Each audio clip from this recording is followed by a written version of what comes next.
Deep inside Willowish woods, where the trees glow silver at night and the air feels like warm stardust, lived a group of friends unlike any other. They were small, brave, and always curious.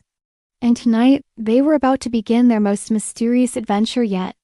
It all began when Madame Hoots, the wise old owl of the forest, noticed something troubling. The lights of the forest were dimming. Every year, the magical glowberries' tiny fruit that shimmered like lanterns bloomed and kept Willowish woods glowing through the night. But this year, something was wrong. When Madame Hoots flew over the grove, she gasped. Only one glowberry remained. She hooted softly. "Who? This is not right." The Glowberry Grove has never been this empty. She immediately called her trusted forest friends. Soon the others gathered in a small clearing.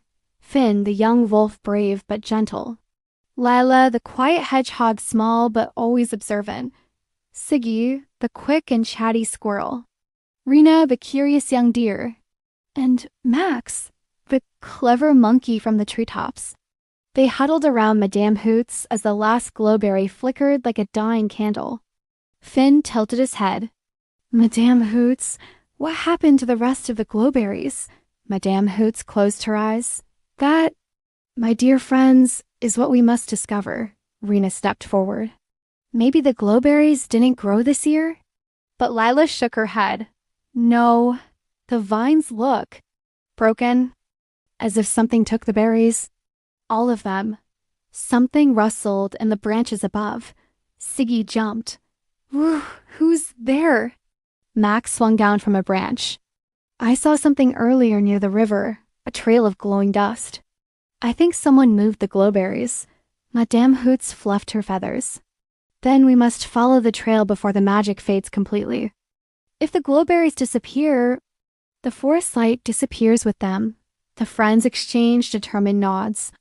And so their quest began. The trail of shimmering dust led them through thick ferns and moonlit moss, sometimes bright, sometimes faint. Finn walked in front. "Stay close. We don't know what took the glowberries." Siggy chattered nervously. "I hope it's not a giant creature or a shadow monster." Max tapped him lightly. "Relax. If it was dangerous, Madame Hoots would have warned us." Lila sniffed the glowing dust on the ground. "This dust, it feels warm, like it's calling us somewhere." They continued deeper into the woods. At the Willowwish River, they found the old wooden bridge broken clean in two. Rena gasped. "How do we cross now?" But Finn stepped into the shallow water. "The water is low tonight. We can wade through." As they crossed, the shimmer of glowberry dust floated downstream, swirling like tiny fireflies. Lila paused. "Did anyone else feel that?" Rena blinked. "Feel what?" Lila pointed. "The dust. It's moving upstream. Like it's alive." The others quietly watched. She was right. The dust drifted not with the river but against it, as if guiding them. The glowing dust led them up a hill tangled with roots, soft grass, and ancient stones. Strange whispers floated in the air. Siggy trembled. "The hill is talking." Madame Hoots landed gently next to them. "The whispering roots speak only when magic is changing. Something powerful is near." The glowberry dust gathered at a cluster of thick roots and vanished into the ground. Max tilted his head. "Do we dig?" Finn nodded. "Let's try." They dug carefully, brushing away moss and vines until Lila gasped. A hidden wooden door lay beneath the roots. Finn pushed open the creaking door. A wave of warm golden light spilled out. The friends stepped inside. It was a forgotten chamber, an underground garden glowing brighter than the stars. And there, floating gently above a stone pedestal, were all the missing glowberries. Rena whispered in awe. "They're beautiful." Every glowberry shone like a tiny moon. But standing beside them was a small creature the friends had never seen before. A shy, trembling rabbit-like creature with glowing fur. The glowing creature hid behind its long ears. I didn't mean to cause trouble." Madame Hoots tilted her head kindly. "Little one, who are you?" The creature stepped forward. I'm Lumi, a glowkeeper. I watch over glowberry magic. Finn softened. But why did you take all of them? Lumi's eyes shimmered. They weren't safe. A storm was coming. I thought the glowberries would be destroyed. So I hid them here. Siggy blinked.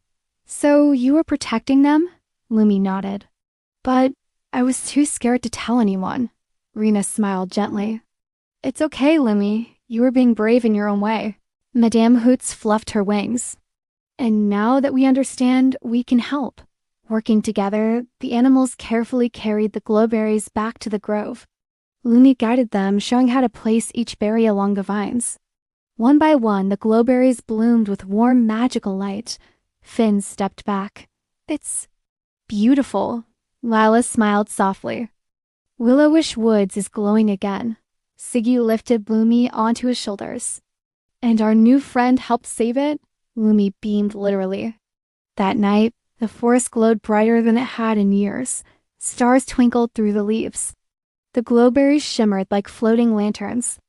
And the friends gathered beneath the glowing grove, feeling proud and warm inside. Madame Hoots closed her eyes. Remember, little ones? Light grows brightest when shared. The friends snuggled together, watching the magical glow dance across the woods. And somewhere deep in the forest, the whispering roots hummed softly, as if singing them to sleep. And so, thanks to courage, kindness, and a little glowing friend, Willowishwood shone bright once more. If you'd like to join more adventures like this, come back anytime to Yellaw Storytime, where every night has a little magic waiting.